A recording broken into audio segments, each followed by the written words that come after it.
अस्सलाम क्लास 7। आज हम यूनिट 1 स्टार्ट कर रहे हैं structure of living organism. Structure of living organism क्योंकि आप तो क्लास 6 से पढ़ते हुए आ रहे हैं साइंस और पिछली क्लासेस में ही पढ़ते हुए आए हैं, तो लिविंग ऑर्गेनिज्म तो आपको पता ही होगा कि क्या होते हैं। लिविंग ऑर्गेनिज्म हम लिविंग थिंग को ही कहते हैं। और लिविंग थिंग्स क्या होते हैं? Living thing is one that has life इनेट, यानी कि जिनके अंदर ज़िंदगी है वो क्या कहलाएगा? आपका लिविंग थिंग कहलाता है। अच्छा, इस चैप्टर में हम स्ट्रक्चर पढ़ेंगे लिविंग ऑर्गेनिजम्स के। इसमें हम प्लांट का भी पढ़ेंगे, फिर हम प्लांट के जितने पार्ट्स होते हैं उसका स्ट्रक्चर पढ़ेंगे, फिर हम एनिमल का पढ़ेंगे और फिर स्केलेटन जो है वो ह्यूमन बीइंग का पढ़ेंगे। लेकिन आज जो मैं टॉपिक आपका स्टार्ट कर रही हूँ वो है स्ट्रक्चर ऑफ फ्लावरिंग प्लांट। तो ये वाली जो आपके पिक्चर में आपको दिखा रही हूँ, इसमें अभी आप देख रहे हैं ये फ्लावरिंग प्लांट है, यानी कंप्लीट फ्लावरिंग जो प्लांट होता है उसमें ये तमाम चीज़ें मौजूद होती हैं। या जो पिक है वो आपकी बुक की तो नहीं है, लेकिन जितने भी आपके प्लांट हैं तकरीबन उसमें तमाम जो पार्ट्स हैं वो यही होते हैं। अच्छा, हम फ्लावरिंग प्लांट को दो पार्ट में जो है डिवाइड करते हैं। एक कहलाता है आपका वेजिटेटिव पार्ट और एक कहलाता है आपका रिप्रोडक्टिव पार्ट कहलाता है। वेजिटेटिव पार्ट्स में आपका स्टेम, रूट और लीफ जो है वो आती हैं और रिप्रोडक्टिव पार्ट में सिर्फ फ्लावर आता है। अगर सिंपली मैं आपको इसको दिखाऊं डायग्राम, अगर आप देख रहे हो ध्यान से देखिएगा कि ये आपका स्टेम है, ठीक है, ये रूट है, ये लीव्स हैं, ये फ्रूट है, ये ब्रांचेस हैं, ये फ्लावर है और फिर ये बर्ड है। अच्छा, ये पूरा जो अभी सबसे पहले हम टॉपिक भी स्टेम का स्टार्ट करेंगे, तो इसी डायग्राम में मैं आपको थोड़ा सा स्टेम का ही बता दूं कि स्टेम क्या होता है। स्टेम जो अबव द ग्राउंड ग्रो करता है, लेकिन जो ग्राउंड के अबव ग्रो करेगा वो क्या कहलाएगा? आपका स्टेम जो है वो कहलाता है। स्टेम इरेक्ट होता है, अपराइट होता है बिल्कुल। जो तमाम बाकी जो लीफ है, फ्लावर है, ये सब चीज़ें जो है स्टेम के ऊपर ही होती हैं, जो इनको जो है वो सपोर्ट करती हैं। अच्छा, इसके अलावा एक चीज़ और यहाँ पर है कि आपका जो वेजिटेटिव पार्ट है वो क्या होता है। क्यों हम इसको वेजिटेटिव पार्ट्स कह रहे हैं? क्योंकि ये एक तो मेन बॉडी पार्ट पूरा बना रहा है। आप देख लें कि स्टेम है, लीफ है और ये सारा जो चीज़ें आ रही हैं ब्रांचेस वगैरह, और उसके अलावा ये रिप्रोडक्शन में डायरेक्टली हिस्सा नहीं लेता। रिप्रोडक्टिव पार्ट जो आपको कहलाता है वो सिर्फ ओनली फ्लावर जो है वो कहलाता है। अब मैं यहाँ से थोड़ा सा इसका जो है वो रीड आउट कर रही हूँ। Open the page number 2, unit 1 हम जैसे के पढ़ रहे हैं स्ट्रक्चर ऑफ लिविंग ऑर्गेनिज्म। अब मैं यहाँ से हेडिंग स्टार्ट कर रही हूँ, page number 2, structure of flowering plant.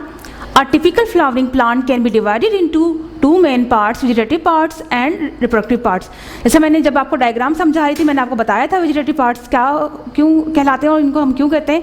असल में ये जब रिप्रोडक्शन होती है उसमें डायरेक्टली जो है वो पार्ट नहीं लेते हैं। और वेजिटेटिव पार्ट्स में कौन कौन से मैं यहाँ से रीड कर रही हूँ आपकी बुक से। The stem, root and leaves are the vegetative part of a plant. They form the main body of the plant. ठीक है, ये सेकंड हेडिंग हमारी खत्म हुई पेज नंबर 2 पर। अब पेज नंबर 2 पर ही स्टेम, यानी सबसे पहले जो हम वेजिटेटिव पार्ट स्टार्ट कर रहे हैं, 3 पार्ट्स आपके होते हैं, स्टेम, रूट एंड लीफ। तो उसमें सबसे पहले हम स्टेम को जो है वो रीड आउट करेंगे और स्टेम को ही मैं डिस्क्राइब जो है वो करूँगी कि आया स्टेम जो है वो किस तरह से जो है हम स्टेम को जो है वो डिस्क्राइब कर सकते हैं। अच्छा स्टूडेंट्स, अब सेकेंड हेडिंग हम स्टार्ट कर रहे हैं यहाँ से द स्टेम की। स्टेम हमारा जो है ये पूरा आपका क्या कहलाता है? ये स्टेम कहलाता है। ठीक है, और स्टेम हमेशा जो है अबव द ग्राउंड जो है वो ग्रो करता है। स्टेम पे जो है वो लीव्स होती हैं, फ्लावर्स होते हैं, ब्रांचेस होती हैं, यानी सब कुछ जो है वो कहाँ होता है? आपका स्टेम के ऊपर ही जो है वो होता है। अच्छा, अब इसमें जो यंग स्टेम होगा, यंग स्टेम वो स्टेम कहलाता है जो बिल्कुल जब सीड बोते हैं तो उसमें जो निकलता है स्टेम अराइज होता है वो बिल्कुल यंग स्टेम कहलाता है। यंग स्टेम में जो है वो ग्रीन होता है, और ग्रीन इसलिए होता है जैसे उस वक्त उसकी लीव जो है फोटोसिंथेसिस तो कर नहीं सकती। आप फोटोसिंथेसिस अगर आपको याद हो अपना क्लास 6 का चैप्टर नंबर 4 यानी यूनिट नंबर 4 कि फोटोसिंथेसिस वो प्रोसेस कहलाता है जिसमें प्लांट अपना जो है फूड प्रिपेयर करते हैं। तो जैसे उस वक्त जब वो यंग स्टेम होता है उस वक्त तो वो अपने जो है लीफ में ये प्रोसेस नहीं कर सकता, तो इसलिए उनके जो ग्रीन स्टेम है वही सारा प्रोसेस जो है वो कर रहा होता है। इसमें स्टोमेटा भी होते हैं और एक्सचेंज ऑफ गैसेस भी होती हैं, सब कुछ जो है वो आपका यंग स्टेम जो है वो कर रहा होता है। अच्छा, अब एक चीज़ जरा सा मैं यहाँ मेंशन कर दूँ, शायद आपको नज़र भी आ रहा हो इस डायग्राम में कि ये आपका सॉइल एरिया नज़र आ रहा होगा जहाँ से लीव जो है वो अराइज हो रही है। अब एक लीव से दूसरे लीव तक का जो डिस्टेंस है ये आपका ये नोड कहलाता है, और जो एक लीव से दूसरी लीव या एक ब्रांच से दूसरी ब्रांच तक का डिस्टेंस इंटरनोड कहलाता है, यानी कि एक नोड से दूसरे नोड तक का डिस्टेंस आपका क्या कहलाएगा? इंटरनोड कहलाएगा। अच्छा, अब दूसरी चीज़ ये देखिए स्टूडेंट्स जब ये मैं आपको बता दी, अब जो वो तो फुल स्टेम की डायग्राम थी, ये जो है वो एक जो आपके जो शू टिप है उसकी डायग्राम लेके जो है वो क्लियरली जो है आपको बताया गया है। यहाँ पर ये देखें यंग लीफ है, ये शू टिप ये आपकी टर्मिनल बर्ड कहलाती है असल में, जहाँ से स्टेम जो है वो ऊपर की तरफ जो है वो बढ़ता है, यानी कि इंक्रीज इसका साइज़ जो है वो ऊपर की तरफ इस तरीके से जो है वो इंक्रीज होता है। ये लीफ है और ये ऑक्सिलरी बर्ड्स है। अब ये वो जंक्शन है, ये वो पॉइंट है जहाँ से जो लीफ जो है वो स्टेम से ज्वाइंट होती है। तो ये सब चीज़ें जो है इस आपके स्टेम में जो है वो सब चीज़ें यहाँ, अगर आप इसी को यहाँ देखें, ये इस यहाँ की डायग्राम है पूरी जो ली गई है। अभी देखें ये लीफ है, ये लीफ है। अब ये जो मैंने आपको बताया था कि वो एरिया जो है ये नोड कहलाता है, ये नोड है, लेकिन इन दोनों नोड्स के दरमियान जो स्पेस है ये क्या कहलाएगा, आपका इंटर नोड कहलाएगा। ठीक है। अच्छा, अब मैं यही सब चीज़ें जो है मैं अभी आपको बुक से रीड आउट करके बताऊँगी। एक डायग्राम और मैं आपको दिखा दूँ। अच्छा, अभी देखिए स्टूडेंट्स, ये थर्ड डायग्राम है, इसमें आपको क्लाइंबिंग प्लांट्स का बताया गया है। अब क्लाइंबिंग प्लांट्स जिन्हें आप नॉर्मली अपनी लैंग्वेज में बेले कहते हैं, उनके लिए आपको कोई ना कोई सहारा या स्टिक लगानी पड़ती है, जिनके सहारे जो है ये ग्रो करते हैं और बढ़ते हैं। ये आपके जो कहलाते हैं क्लाइंबिंग प्लांट। अब जितना मैंने आपको स्टेम के बारे में समझाया है वो मैं आप बुक से रीड आउट करूँगी। पेज नंबर 2 जो है वो ओपन कीजिएगा। अच्छा स्टूडेंट्स, अभी जो मैंने आपको स्टेम्स के बारे में समझाया था, अब मैं वही आपकी बुक से रीड आउट कर रही हूँ। उसको आपने जो है वो ध्यान से देखना है, और कोई भी लाइन अगर आपको फिर भी समझ में नहीं आया तो आपने उसको अंडरलाइन कर लेना है, और फिर आप जो है वो इसको समझ लीजिएगा। मैं हेडिंग स्टार्ट कर रही हूँ, पेज नंबर 2 ओपन कीजिएगा। The stem is the part of the plant which grow above the ground. It bears leaves, buds, flowers and fruits. अब इसकी कैरेक्टरिस्टिक्स हैं स्टेम्स की। The stem is usually erect and upright, but some stems grow horizontally along the ground like those of the strawberry plant. Strawberry plant जो होता है वो बिल्कुल ज़मीन के साथ साथ जो है वो ग्रो करता है। मतलब स्टेम्स की भी डिफरेंट काइंड्स हैं। कोई क्लाइंबिंग प्लांट होता है, जिस तरह मैंने अभी आपको बताया, जो बेले कहलाते हैं। कुछ के स्टेम जो हैं वो थिक होते हैं, कुछ के जो है वो थिन होते हैं, वीक होते हैं। तो इस तरीके से आपके स्टेम्स होते हैं प्लांट्स के। Some stems are long, thin and weak as in climbing plants. और कुछ जो है बहुत ज़्यादा थिक भी होते हैं, और they are the thick and fleshy as in the bulbs. अच्छा, सेकंड पैराग्राफ में स्टार्ट करें। यहाँ से जो मैंने आपको नोड इंटरनोड के बारे में बताया था, ठीक है, इसी पेज पर ही है, पेज नंबर 2 पर आपका। Leaves and birds grow on the stem from the swollen area called the nodes. अब दो नोड्स के दरमियान का फासला मैंने आपको बताया था क्या कहलाता है, स्पेस जो कहलाता है इंटरनोड कहलाता है। The space between 2 consecutive nodes is called an internode. Some stems such as those of the potatoes and ginger. अब ये जो पोटैटो एंड जिंजर यानी कि अदरक और आलू आपने देखा होगा, ये एक ऐसा स्टेम है जो अंडरग्राउंड जो है वो ग्रो करता है। वैसे तो जिससे मैंने आपको बताया था स्टेम जितने भी ये सारे वो ग्राउंड के अबव जो है वो ग्रो करते हैं, लेकिन ये जिंजर और पोटैटो यानी कि आपका अदरक और ये आलू जो है वो स्टेम ऐसा है जो फूड स्टोर करता है, इसी तरह से फूला हुआ होता है और अंडरग्राउंड जो है ये ग्रो करता है। और इसी के ऊपर जो है वो बर्ड और नोड्स वगैरह जो स्टेम की कैरेक्टरिस्टिक है वो सारी इस पे इंटरनोड और नोड वगैरह सब होती है। These have buds, nodes and internode and are classified as underground stem. अब मैं थर्ड पैराग्राफ स्टार्ट कर रही हूँ यहाँ से। Young stems are green because they contain chlorophyll. Chlorophyll अगर आपको याद हो, हमने क्लास 6 में यूनिट नंबर 4 पढ़ा था कि क्लोरोफिल क्या होता है, जिसकी वजह से प्लांट ग्रीन नज़र आते हैं। ये अल्लाह ताला ने प्लांट में एक मैटर रखा है जिसकी वजह से ये ग्रीन नज़र आते हैं, और इस क्लोरोफिल ही की वजह से जो है वो सनलाइट को कैप्चर करते हैं, फिर अपना फूड प्रिपेयर करते हैं। अच्छा, यंग स्टेम का मैंने आपको पहले ही बताया था। यंग स्टेम क्योंकि उसमें लीफ नहीं होती है जब तक वो ग्रो स्टार्ट होता है ग्रो करना, तो यंग स्टेम ही अपना फूड प्रिपेयर खुद करता है, इसी वजह से क्लोरोफिल उसमें मौजूद होता है, वरना आमतौर पर ये सारा काम लीफ का है। इसमें स्टोमेटा भी होते हैं जो टाइनी होल्स कहलाते हैं, जो एक्सचेंज ऑफ गैसेस करते हैं। अच्छा, अब आपका थर्ड पैराग्राफ है। यहाँ पर जो भी मैंने आपको डायग्राम दिखाई थी टर्मिनल बर्ड और ऑक्सिलरी बर्ड के बारे में बताए थे, ये वही आपका पैराग्राफ बता रहे हैं यहाँ पर। A stem has a bird at the tip called the terminal bud, यानी कि जहाँ से आपका जो स्टेम है वो लेंथ वाइज जो इंक्रीज होना शुरू होता है, इंक्रीज होता है, बढ़ता है अपने साइज में, वो असल में क्या कहलाता है, आपका टर्मिनल बर्ड कहलाता है। अच्छा, स्मॉल बर्ड जहाँ से लीफ और स्टेम आपस में ज्वाइंट होते हैं, या ये कह लें आपके लीफ जो है वो स्टेम से अराइज होती है, वो पॉइंट आपका क्या कहलाता है, ऑक्सिलरी बर्ड कहलाता है। यही जंक्शन आपका क्या कहलाता है, ऑक्सिलरी बर्ड कहलाता है। अच्छा, न्यू ब्रांच भी इस ऑक्सिलरी बर्ड से ही जो है वो अराइज होती है। ये तो थी सारी कैरेक्टरिस्टिक्स किसकी, स्टेम की। अब फंक्शन क्या है, यानी कि काम क्या है स्टेम का, कि आया कि स्टेम जो किस काम में जो है वो हेल्प कर रहा है प्लांट की। सबसे पहले तो मैं आपको थोड़ा सा बता दूं कि एक तो सबसे पहले तो ये किस पे बर्ड्स होती हैं, फ्लावर होते हैं और लीफ होती हैं। उनको ज़्यादा स्पेस आउट कर रहा होता है। दूसरा ये कि लीफ को इजीली, जो जैसे आप देखें, अगर ये अभी मेरे पास एक पूरा प्लांट तो नहीं है, ये एक ब्रांच है, कि इसी तरीके से स्टेम होता है, तो ये पूरा इजीली जो है वो लीफ सनलाइट को जो है वो कैप्चर करने में हेल्प कर रही होती हैं, इस तरह से स्टेम के साथ जो होती हैं। अच्छा, इसके अलावा ट्रांसपोर्ट वाटर, रूट्स का काम क्या है? वाटर एब्जॉर्ब करना, लेकिन उस वाटर को जब वो वाटर एब्जॉर्ब कर लेती हैं रूट्स, तो पूरे लीफ तक पहुंचाना, क्योंकि अगर आपको याद हो फोटोसिंथेसिस के लिए वाटर की भी बहुत ज़रूरत होती है, और उस वाटर का जो रूट एब्जॉर्ब कर रही हैं वो लीफ तक पहुंचाना। तो ये स्टेम जो है वो वाटर को जो है पहुंचाने का काम करता है। उसके अलावा जब लीफ में फूड प्रिपेयर हो जाता है, अब उस फूड का पूरे प्लांट में पहुंचना भी ज़रूरी है, तो ये स्टेम ही है जिसमें जो है वो टिश्यूज़ वगैरह, जब आगे हम पढ़ेंगे कि वो पूरे प्लांट में जो है फूड जो है वो ट्रांसपोर्ट करते हैं। ठीक, अब मैं यहाँ से रीड आउट कर रही हूँ यही paragraph. Function of the stem page number 2 पर ही है ये भी। The stem bears the leaves, buds, flowers and fruits of the plant. It space out the leaves so that each leaf obtain air and sunlight. It transports water from the roots to the leaves. It also transports prepared food from the leaves to all part of the plant.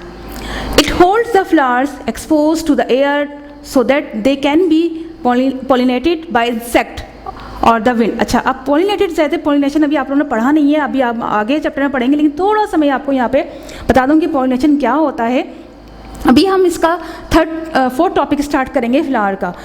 तो flower में हम ये पढ़ेंगे कि किस तरीके से जो है वो उसमें जो एंथर होते हैं, किस तरह से एक फ्लावर से दूसरे फ्लावर में जाते हैं और फिर जो है वो पॉलिनेशन होते हैं। यही प्रोसेस आपका जो कहलाता है पॉलिनेशन कहलाता है, लेकिन मैं अभी यहाँ पे नहीं बता रही हूँ। अभी हम जब फ्लावर पढ़ेंगे तो उसमें मैं आपको पूरा अच्छी तरीके से इसको जो है डिस्क्राइब कर दूँगी।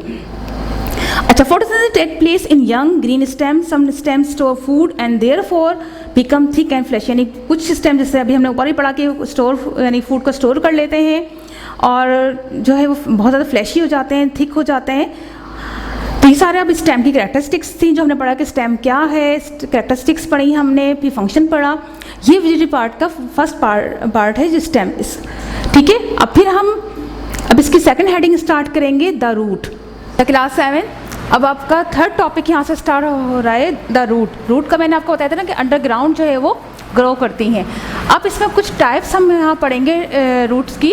जो सबसे पहले जो टाइप हम पढ़े हैं वो टैप रूट की पढ़ रहे हैं। अब टैप रूट क्या होती है? टैप रूट वो होती है जो एक मेन रूट होती है पूरी, और उससे जो है वो बाकी रूट्स जो है ब्रांचेस की शक्ल में जो है वो बाहर अराइज हो रही होती हैं।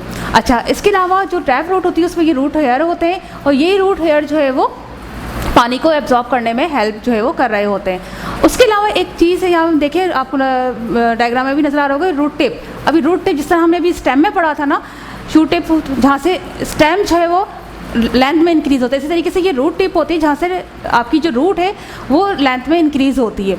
अच्छा, अब इसको ज़्यादा इसमें क्लियर तो नज़र नहीं आ रहा होगा, लेकिन आप बुक में अपनी देखिएगा कि इसके ऊपर एक कैप होता है छोटा सा, जो अक्सर आपने अगर कभी गाजर छीली हो घर में आपने देखा हो तो अब हम उसको छुरी से अलग कर देते हैं, तो ये पूरा सब रूट टिप को कवर किए हुए होता है, वो कहलाता है रूट कैप कहलाता है।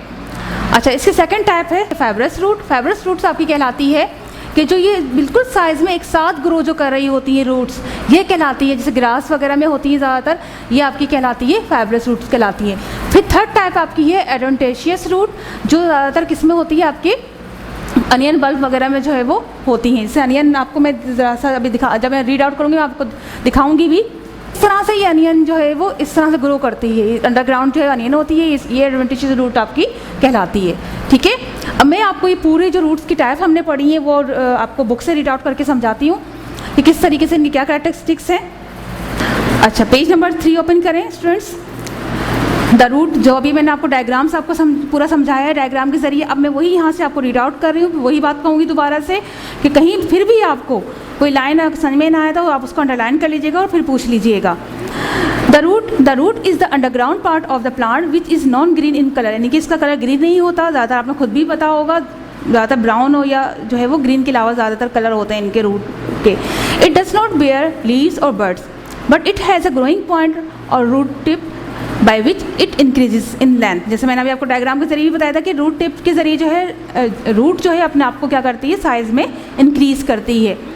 The tip is protected by a strong root cap. Cap के जरिए जो है रूट टिप को जो है वो पूरा प्रोटेक्ट किया हुआ होता है। इसके अलावा a little above the root cap is region which has very fine root hair. Root hair के बारे में मैंने अभी आपको बताया था ना कि रूट हेयर के ज़रिए जो है पानी एब्जॉर्ब करती हैं रूट्स, और फिर वही पूरे प्लांट को जो है वो पहुँचाते हैं to absorb water and salt from the soil. अच्छा, अब यहाँ से टाइप स्टार्ट हो रही है, जो मैंने आपको बताया 3 टाइप्स होती हैं, tap roots, fibrous root, adventitious root. Some roots have one thick main root from which branch root grow. Such roots like the carrot and radish are the called taproot. In some plant like grass, many branched roots of the same size grow out at the same time. Such roots are called the fibrous roots. Some roots like the onion bulb grow directly from the stem. Onion का मैंने आपको दिखाया था, वैसे भी मैंने अभी आपको उसमें ही दिखाया, दोबारा दिखा रही हूँ कि इस तरह से जो है ये जो है वो ग्रो कर रही होती है। इसके ऊपर जो है वो ग्रीन जो है हिस्सा होता है और नीचे जो है ये पूरे अंडरग्राउंड जो है वो ग्रो कर रही होती है। ये कहलाती है आपकी एडवेंटिशियस रूट्स। और फंक्शन क्या है इसका रूट का? A root fix the plant firmly in the soil, रहते प्लांट को फिक्स रखती है। रूट के ज़रिए ही प्लांट जो है बिल्कुल सीधा जो है वो ज़मीन में रहता है। It absorb water and mineral salt from the soil. A root में स्टोर फूड एज वेल, यानी कि कुछ रूट ऐसे भी हैं जो अपने अंदर फूड को स्टोर कर लेते हैं, जो बाद में जो है प्लांट के ही काम आता है। और इसके अलावा हम आपको ये भी पता है कि कुछ प्लांट के हम लीफ खाते हैं, कुछ प्लांट की हम रूट यूज़ करते हैं एज ए फूड, और कुछ के स्टेम्स, यानी कि इस तरह से जो है हम डिफरेंट टाइप ऑफ जो है प्लांट के जो पार्ट्स हैं वो खाने के तौर पर या एज ए फूड जो है वो यूज़ कर रहे होते हैं। ठीक है, ये आपका सेकेंड टॉपिक यहाँ जो है वो कम्प्लीट हो गया है। थर्ड टॉपिक अब स्टार्ट करेंगे हम the leaf. 7th page number 3 पर थर्ड टॉपिक है आपका लीफ। अब लीफ को आप यहाँ देखें, डायग्राम देखिएगा, ये पिटियोल जहाँ से ये लीफ जो है ब्रांच से ये स्टेम से अटैच होती है, ये दरमियान में इसकी जो है ये थिक पार्ट जो है ये कहलाता है इसका मिडरिप कहलाता है। ये इसकी जो बारीक बारीक आपकी लाइन्स नज़र आ रही है ये वैन कहलाती हैं, और ये ग्रीन पार्ट पूरा जो है ये आपका क्या कहलाता है? लेमिना कहलाता है। ये देखें, अब रियल लीफ भी आपको नज़र आ रही होगी, मैं दिखा रही हूँ। देखें इस तरह से जो है ये यही पिटियोल, ये आपका जो है मिडरिप, और ये वेंस आपको नज़र आ रही होंगी। और इसका देखें ये आपका शाइनी पार्ट होता है और ये थोड़ा डल पार्ट होता है। अब स्टोमेटा आपके दोनों साइड पे होते हैं, लेकिन लोअर साइड पे जो है वो ज़्यादा स्टोमेटा होते हैं जो एक्सचेंज ऑफ गैसेज में पार्ट लेते हैं। अब ये शाइनी सरफेस होता है, इसीलिए सनलाइट को कैप्चर करने के में बहुत ज़्यादा हेल्प जो है वो करता है। अच्छा, अब नीचे देखिए ट्रांसफर सेक्शन ऑफ लीफ है कि इसको कट करके माइक्रोस्कोप के ज़रिए इसकी डायग्राम ली गई है। ये वही इसकी यही वाला पार्ट है, देखिए मिडरिप, और ये बाकी पार्ट जो है वो दिखाया गया है। अच्छा, लीफ का जो सेक्शन लिया था हमने उसको मैग्नीफाई करके जो है दिखाया गया है। इसमें पूरा वही मिडरिप जो मैंने आपको दिखाई थी, ये वही मिडरिप वाला पार्ट है। ये एपिडर्मिस इसका सबसे पहला पार्ट कहलाता है जिसे क्यूटिकल होता है। फिर क्लोरोप्लास्ट आपको जिसमें क्लोरोफिल मौजूद होता है जो सनलाइट को कैप्चर करने का काम आता है। Air space exchange of gases आपका स्टोमेटा के जरिए होता है। ये गार्ड सेल की जब स्टोमेटा खुलते बंद होते हैं तो ये आपके जो गार्ड सेल क्लोज हो जाते हैं फिर खुल जाते हैं। सारा जो है बिल्कुल माइक्रोस्कोप के जरिए लेकर जो है इसमें डायग्राम में आपको दिखाया गया है। अच्छा, क्लास 7 अब पेज नंबर 3 ओपन कीजिए। द लीफ हम थर्ड टॉपिक स्टार्ट करें। जब भी मैंने आपको डायग्राम के जरिए पूरा समझाया था वही अब मैं यहाँ से रीड आउट कर रही हूँ। मैं समझ में तो आ गया होगा, फिर भी अगर कोई प्रॉब्लम हो तो वही जो मैं आपको तरीका समझाया है कि अंडरलाइन कर लीजिएगा। एक दफ़ा फिर मैं आपको ये दिखा दूँ लीफ, ये देखिए, ये इसका पिटियोल जहाँ से अटैच होता है, ये मिडरिप होती है, ये वेंस आपकी कहलाती है। पूरा ग्रीन पार्ट इसका क्या कहलाता है? लेमिना कहलाता है। ये शाइनी सरफेस और ये डल सरफेस कहलाती है। स्टोमेटा दोनों सरफेस पे होते हैं, लेकिन नीचे जो आपकी इस लोअर सरफेस है उस पर जो है वो स्टोमेटा ज़्यादा होते हैं। अब मैं यहाँ से जो है रीड आउट कर रही हूँ, आप देखिएगा बुक में page number 3। The leaf is the flat green part of a plant which grow from a node on the stem. It has two surface, on upper shiny surface and lower dull surface, which contains tiny holes called the stomata. The flat green part of the leaf is called the leaf blade or lamina, which is attached to the stem by leaf stalk or petiole. The lamina is supported by a thick midrib in the middle end. Midrib in the middle end. A network of veins which transport food and water in the leaf. ठीक है, अब इसका function मैं आपको बता रही हूँ page number 4। Function of the leaf, वैसे तो आपको पता ही है सबसे मेन फंक्शन क्या है लीफ का, फूड प्रिपेयर करना। ठीक है, the leaf manufactures food for the plant through a process called the photosynthesis. Stomata in the leaves help in the gases exchange. Some thick and fleshy leaves store food. अच्छा, वैसे तो आपको ज़्यादा class 7 में आप लोग आ गए हैं, आपको पता ही होगा ये पूरा प्रोसेस फोटोसिंथेसिस का, लेकिन मैं फिर भी थोड़ा सा इन शॉर्ट आपको बता देती हूँ कि अगर आपको याद होगा 4 थिंग्स जो हैं, water, sunlight, chlorophyll and carbon dioxide, इन 4 चीज़ों की मदद से प्लांट अपना जो है फूड प्रिपेयर करते हैं। सनलाइट जो है सन से आती है, वाटर जो है वो ज़मीन से एब्जॉर्ब किया जाता है, एयर से जो है वो कार्बन डाइऑक्साइड ली जाती है, और क्लोरोफिल जो है वो ऑलरेडी प्लांट में मौजूद होता है। ये सब चीज़ें मिलकर जो है फूड प्रिपेयर करते हैं प्लांट अपना खुद, और फिर जो है वो प्लांट खुद भी यूज़ कर रहे होते हैं, और वो स्टोर भी होता है जो फिर बाद में हम खुद भी जो है यूज़ करते हैं। ठीक है, यहाँ आपका ये 3rd टॉपिक कंप्लीट जो है वो हो गया है। अच्छा, अब स्टूडेंट्स ये जो 3rd टॉपिक हमने, ये 3 टॉपिक आज हमने कंप्लीट किए। पेज नंबर 10 पे देखिएगा कि पेज नंबर 10 पे इसके क्वेश्चन नंबर A, B और C और आपका D, तकरीबन ये आपके 4 क्वेश्चन इजीली जो है आप ये इन टॉपिक से कर सकते हैं। हैंडआउट आपको स्कूल से मिल जाएगा, और ये चारों क्वेश्चंस आप जो है अपनी कॉपी में जो है वो नीट एंड क्लीन जो है वो आप कंप्लीट कर लीजिएगा। ठीक है, अब हाइलाइट्स हैं इन तीनों टॉपिक्स की, वो मैं हाइलाइट्स यहाँ करवा देती हूँ आपको। और हाइलाइट्स आपको पता है कि ऑब्जेक्टिव पेपर बनता है उससे, और आप लोग हाईलाइट जो है वो घर में भी याद कीजिएगा। अब आ जाइए पेज नंबर 2 पर। आपकी जो पहली हाईलाइट है यहाँ पर, फर्स्ट पैराग्राफ पेज नंबर 2 पे, a typical flowering plant can be divided into 2 main parts, vegetative parts and reproductive parts. फिर रिपीट कर रही हूँ, a typical flowering plant can be divided into 2 main parts, vegetative parts and reproductive parts. फिर आपकी इसी page पर page number 2 पर heading है वेजिटेटिव पार्ट्स की। इसकी फर्स्ट लाइन है, the stem, root and leaves are the vegetative parts of a plant. The stem, root and leaves are the vegetative parts of a plant. फिर the stem की heading है इसी page पर, it bears, अब it की जगह यहाँ आप stem लिख लीजिएगा, तो ये इस तरह से बन जाएगी आपकी highlight, it bears leaves, birds, stem bears leaves, birds, flowers and fruit. Stem bears leaves, birds, flowers and fruits. ठीक है, फिर आ जाइए आप यहाँ पर 3rd पैराग्राफ है स्टेम की हेडिंग का, young stems are green because they contain chlorophyll. Young stems are green because they contain chlorophyll. ठीक है, ये आपकी एक हाईलाइट यहाँ हो गई। फिर इसी के नीचे जो पैराग्राफ दिया इसकी first line, a stem has a bird at the tip called the terminal bud.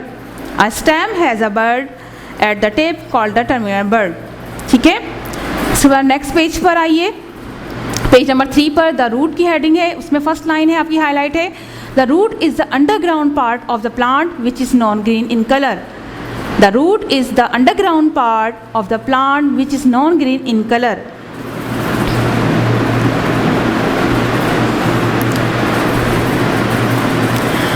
The leaf की हेडिंग में आइए, फर्स्ट लाइन है लीफ की, the leaf is the flat green part of a plant. The leaf is the flat green part of a plant, ये यहाँ तक एक highlight है। फिर इसके इसी लाइन की आगे जो है इट की जगह लीफ लिख लीजिएगा। Leaf has 2 surface, an upper shiny surface and lower dull surface. Leaf has 2 surfaces, an upper shiny surface and a lower dull surface. ठीक है स्टूडेंट्स, अभी हाईलाइट कर लीजिएगा और आपने घर में जो है हाईलाइट भी याद करनी है। ठीक है, रिप्रोडक्टिव पार्ट जो है वो स्टार्ट करें। प्लांट में रिप्रोडक्टिव पार्ट फ्लावर को कहा जाता है। अब इसमें जो आज के उसमें हम पूरा फ्लावर को जो है वो उसके जितने पार्ट्स हैं वो डिस्क्राइब जो है वो करेंगे। पहले मैं आपको डायग्राम से क्लियर कर दूं कि किस तरह से जो है वो फ्लावर्स को जो है हम डिस्क्राइब कर सकते हैं। तकरीबन जितने भी फ्लावर्स हैं उनमें यही पार्ट्स जो है वो मौजूद होते हैं। हाँ, ये हो सकता है कि जो पार्ट्स के जो आपके साइज़ हैं वो डिफरेंट हो, कि कोई छोटा फ्लावर होता है, कोई बड़ा फ्लावर होता है, तो उनके पेटल्स हैं या सेपल्स हैं, कैलिक्स हैं, ये डिफरेंट आपको साइज़ में मिलेंगे, लेकिन सारे जो ये पार्ट्स हैं कॉमन जो है हर फ्लावर में मौजूद होते हैं। अच्छा स्टूडेंट्स देखिए, मैं डायग्राम से आपको फ्लावर्स के पार्ट्स जो है वो समझा रही हूँ। सब इसको जो है हमने फ्लावर को जो है 4 पार्ट्स में जो है वो डिवाइड करते हैं, यानी 4 इसके होल्स होते हैं। पहला जो कहलाता है ये सबसे जहाँ से आपका फ्लावर जो है ब्रांच से जुड़ा हुआ होता है वो आपका पेडिसल कहलाता है।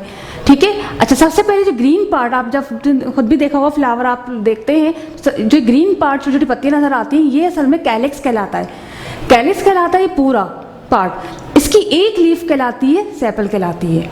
मैं दोबारा बता रही हूँ आपको कि ग्रीन पार्ट जो छोटी छोटी यहाँ पत्तियाँ होती हैं, लीव्स होती हैं, ये पूरा जो पार्ट है ये कहलाता है आपका कैलिक्स, और इसकी एक लीफ जो है वो सेपल कहलाती है। अच्छा, कलर्ड पार्ट जो है पूरा ये करोला कहलाता है, इसकी एक लीफ पेटल कहलाती है। ठीक है, करोला कहलाता है ये पूरा कलर्ड पार्ट, जितनी इसमें लीव्स होती हैं, और इसकी एक लीफ जो है वो पेटल कहलाती है।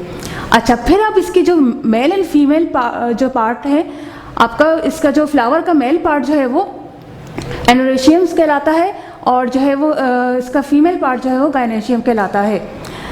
अच्छा, इसको मैं अलग अलग आपको डिस्क्राइब करूँगी, क्योंकि इसका जो है एंड्रोशियम और गायनेशियम के जो स्टेमन्स हैं इनके भी जो है 3 पार्ट्स में इसको डिवाइड किया गया है। इसी तरीके से गायनेशियम को भी 3 पार्ट में डिवाइड किया गया है। ये इसका स्टिग्मा कहलाता है, स्टाइल और ओवरी। इसी तरीके से स्टेमन्स जो है, ये ऊपर का जो पार्ट है इसका एंथर कहलाता है, ये जो है फिलामेंट कहलाता है, और इस एंथर के अंदर दानेदार जो ग्रेन्स होते हैं, जो पोलन ग्रेन्स कहलाते हैं, जो पॉलिनेशन में जो है वो पार्ट लेते हैं। ठीक, अब मैं ये आपको पूरा ये बुक से रीड आउट जो है वो करके बताती हूँ। अच्छा student, class 7 open the page number 4। अब मैं यहाँ से जो मैंने अभी आपको फ्लावर के पार्ट समझा है डायग्राम से, वही मैं आपको यहाँ पर जो है वो डिस्क्राइब कर रही हूँ। रिप्रोडक्टिव पार्ट्स की हेडिंग है यहाँ पर page number 4। The flower is the reproductive part of a plant. It makes fruit and seed from which new plant of the same kind are produce.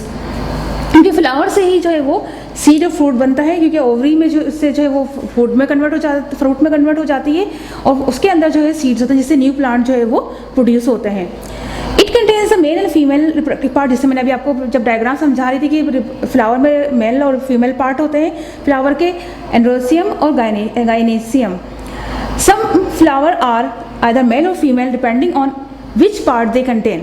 In some plants, the flowers are arranged in a group or cluster called the inflorescences. यानी कि कुछ flower आपने अक्सर देखा होगा, branch पर किसी एक ब्रांच पे एक फ्लावर होता है वो, और किसी ब्रांच पे बहुत सारे फ्लावर जो है वो एक साथ जो है वो मौजूद होते हैं। तो ये जो एक साथ जो फ्लावर, लेकिन वो ऐसा लगता है कि एक फ्लावर है, तो ये असल में कहलाता है आपका क्लस्टर या फिर इन्फ्लोरेंसेस कहलाता है, कि फ्लावर की अरेंजमेंट जो है वो इन्फ्लोरेंसेस जो है वो कहलाती है। मैं आपको डायग्राम दिखाती हूँ। मेरी क्लास 7 ये पेज नंबर 4 पे भी आपके बुक पे भी डायग्राम होंगे, यहाँ पर भी देख लीजिए कि इस तरीके से एक ब्रांच पर बहुत सारे छोटे छोटे फूल जो है वो इस तरह से जो है लुक दे रहे होते हैं, जैसे एक फ्लावर है। ये आपके कहलाता है इन्फ्लोरेंसेस, कि इस तरह से क्लस्टर भी कहलाता है कि बहुत सारे फ्लावर जो है एक ही ब्रांच पर मौजूद हैं। ठीक, अच्छा क्लास 7 पेज नंबर 4 पर अब जो मैं आपको रीड आउट कर रही हूँ पार्ट्स ऑफ फ्लावर। ठीक है, डायग्राम से तो मैंने आपको समझा दिया है, और अच्छी तरीके से जब जिस वक्त मैं पढ़ रही हूँ आपने देखना है, उसके बाद डायग्राम से आप खुद भी घर में जो है इसको पढ़ सकते हैं इजीली, क्योंकि आपकी बुक में भी पेज नंबर 4 पे डायग्राम मौजूद है। अब मैं यहाँ से रीड आउट कर रही हूँ जो पार्ट्स ऑफ फ्लावर है। The parts of a flower are arrange in a circle. ये सर्कल्स जो हैं, जो डायग्राम भी मैंने आपको समझाया, ये पूरे सर्कल है। पहला सर्कल आपका कैलिक्स कहलाता है, फिर दूसरा सर्कल आपका जो है वो आपका करोला कहलाता है, फिर तीसरा जो है वो आपका एंड्रोसियम कहलाता है, और फोर्थ आपका जो है वो गायनेसियम कहलाता है। तो ये सारे सर्कल हैं आपके, जो होल्स भी कहलाते हैं। On the receptacles which is the flattened tip of the flower stock, यानी जहाँ से आपका फ्लावर अटैच होता है, ये आपका क्या कहलाता है, पेडिसल कहलाता है। The calyx is the outermost whorl, और The calyx is the outermost hole and is composed of small green leaves called the sepals। मैंने अभी आपको डायग्राम जब समझाया तो सब भी समझाया था कि पहला जो है इसका आपका सर्किल जो है वो या पार्ट कह लें कैलिक्स कहलाता है, उसकी एक लीफ जो है वो सेपल कहलाती है। विच प्रोटेक्ट द बर्ड, जो जब बर्ड होती है, जिस वक्त फ्लावर जो है पूरा नहीं खिला हुआ होता, तो उस वक्त पूरा जो आपने अक्सर देखा भी होगा खुद भी, कि रोज़ का देखा हो या कोई और फ्लावर का देखा हो कि पूरी वो ऊपर से ग्रीन होता है, और फिर जब वो खिलता है तो उसकी भी पेटल्स जो है वो नज़र आती हैं। फिर सेकंड इसका सर्किल है, the corolla is the coloured part of the flower and is the second whorl from the outside. It is composed of brightly coloured, एक तो ब्राइटली कलर्ड भी होते हैं ताकि इंसेक्ट जो है इससे अट्रैक्ट हो, और फिर सेंटेड यानी कि बहुत ज़्यादा जो है वो खुशबू भी इसमें जो है वो मौजूद होती है। These called the petals which protect the inner part and also attract insect for pollination। ठीक है, पॉलिनेशन में भी जो है ये हिस्सा लेते हैं। अब इसका आपका जो है थर्ड पार्ट है, androecium is the male part of the flower which forms the third whorl. It is the compose of stamens. अब इसका जो वो एक पार्ट जो है वो क्या कहलाता है, स्टेमन्स जो है वो कहलाता है। अच्छा स्टूडेंट्स, अभी देखिएगा मैं यहाँ से एंड्रोसियम का जो है वो पढ़ रही हूँ, इसको रीड आउट करें, देखिएगा। Androecium is the male part of the flower which forms the third whorl. It is the compose of stamens. अच्छा, अब ये पूरा जो मेल पार्ट है वो तो आपको पता है एंड्रोसियम कहलाता है, लेकिन इसमें जो है वो सारे इसके जो पार्ट्स हैं, सिंगल एक पार्ट वो क्या कहलाता है, स्टेमन्स कहलाता है। अब स्टेमन्स के भी 2 पार्ट्स हैं। ये जो ऊपर का पार्ट है ये कहलाता है एंथर, और इस जो ये फिलामेंट है यानी कि बिल्कुल थ्रेड लाइक स्ट्रक्चर होता है, ये क्या कहलाता है आपका फिलामेंट। ये जो एंथर है इसी के अंदर यहाँ जो है वो दानेदार जो है ग्रेन्स होते हैं जो पोलन ग्रेन्स कहलाते हैं, ठीक है। और यही पोलन ग्रेन्स हैं जब जो बार बार आपने देखा होगा वर्ड पोलिनेशन आ रहा है इसमें कि इंसेक्ट बैठते हैं इसके ऊपर, तो वो उनके जो है लेग्स से जो चिपक जाते हैं ये पोलन ग्रेन्स, और फिर ये पोलन ग्रेन्स जो है वो गायनेशियम में जो है वो स्टिग्मा के जरिए जो है वो पोलन ट्यूब में जो है वो चले जाते हैं। तो ये पूरा प्रोसेस जो है पोलिनेशन का होता है। मैं ज़्यादा अभी यहाँ इसको डिस्क्राइब नहीं कर रही हूँ, क्योंकि अभी 4th चैप्टर में इसको हम पूरा जो ये टॉपिक जो है डिस्क्राइब करेंगे। अभी हम सिर्फ पार्ट ऑफ फ्लावर पढ़ रहे हैं, ठीक है। ये आपका पूरा स्टेमन्स है। स्टेमन्स का पहला जो पार्ट है वो एंथर कहलाता है, फिर आपका जो ये फिलामेंट है, ठीक है। इसी तरीके से जो इसका फीमेल पार्ट है गायनेशियम, जिसको हमने 4 पार्ट में जो है वो डिस्क्राइब किया है। स्टिग्मा पहला पार्ट, इसका जो है ये ट्यूब जो है वो स्टाइल कहलाती है। फिर ये ओवरी है, ओव्यूल के अंदर ओव्यूल्स होते हैं। ये ओव्यूल्स अनरिपाइंड सीड्स होते हैं कि जब ये पोलन ग्रेन्स जो है वो स्टिग्मा के जरिए यहाँ ओवरी तक पहुँचते हैं तो ये कंबाइन होने के बाद फर्टिलाइजेशन होती है, देन जो है वो सीड बनते हैं, और सीड बनने के बाद ये ओवरी जो है वो फ्रूट बन जाती है, और सीड जो है वो फ्रूट के अंदर जो है मौजूद होते हैं, ठीक है। मैं यही चीज़ आपकी जो है वो यहाँ से बुक से पढ़ रही हूँ। पार्ट्स ऑफ फ्लावर का एंड्रोसियम का is the male part of the flower which forms the third whole.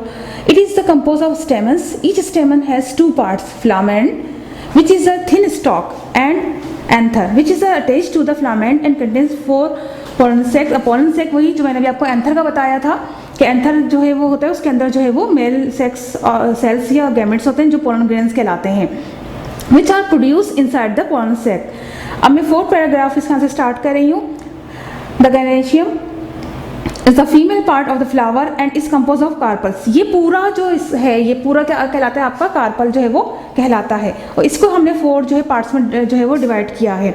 Each carpel has a 3 parts: ovary और the solen part, basal part जिसे आप ovary कहते हैं, containing the female sex cells called the ovules, the style which is the thin stalk, and the stigma which is the flat tip of the carpel. The stigma is usually sticky and receive the pollen grains during the pollination, after which fruits and seed are formed in the ovary.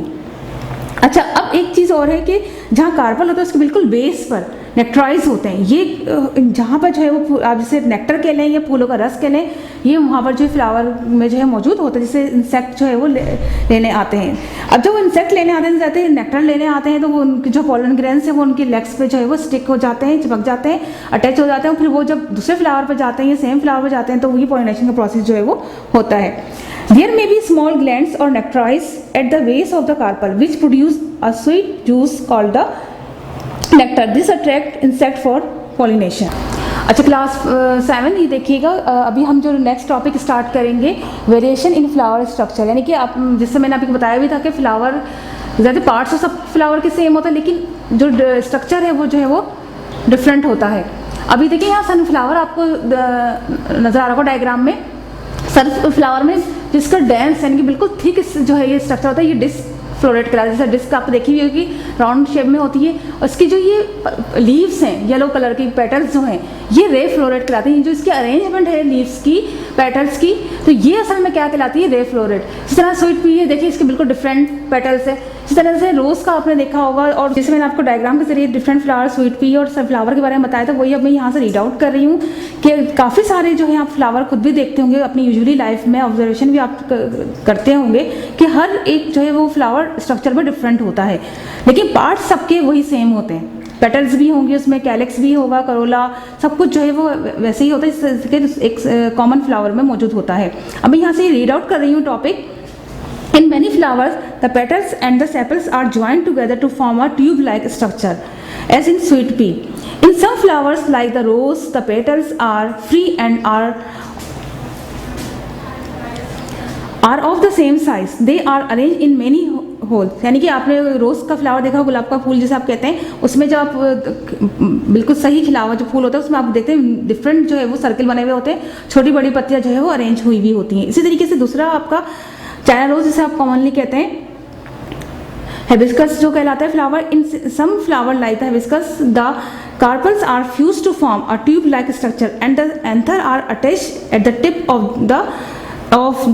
this tube, यानी कि tube के बिल्कुल जो flower उसके बाहर जो है उसका जो है वो आपका नजर आ रहा होता है। In other plant the flower are arranged in such dense cluster that they appear to be a single flower. An example of this would be the sunflower, जैसे मैंने डायग्राम भी आपको दिखाई थी, in which the corolla is actually composed of a number of small flower called the ray floret, यानी पूरे जो उसकी येलो अरेंजमेंट है लीव्स की वो रे फ्लोरेट कहलाती है। And the dense brown part जहाँ पे उसके सीड्स भी होते हैं जो उसका दरमियान का पार्ट कहलाता है वो उसका डिस्क फ्लोरेट कहलाता है। composed of very small complete flower called the disc floret which produce seeds। अच्छा, ये तो था फ्लावर का। अब कुछ इस जो है वो फ्लावर ऐसे भी होते हैं जो ब्राइटली कलर्ड नहीं होते, जो स्पाइक कहलाते हैं और उसमें कोई फ्रेग्रेंस जो है वो, कोई स्मेल जो है वो नहीं होती है। Some flowers are not brightly coloured, they are green and they are arrange in an inflorescences called the spike, they have no sand और नेक्टर, ना उनमें नेक्टर होता है ना सैंड होते। Example include the wheat, maize, grass etcetera. अभी topic हमारा जो है रिप्रोडक्टिव पार्ट कंप्लीट हो गया है, यानी कि जो हमने प्लांट का टॉपिक स्टार्ट किया था रिप्रोडक्टिव पार्ट्स और रिप्रोडक्टिव पार्ट, ये पूरा जो यहाँ पे कंप्लीट हो गया है आपका पेज नंबर 5 पर।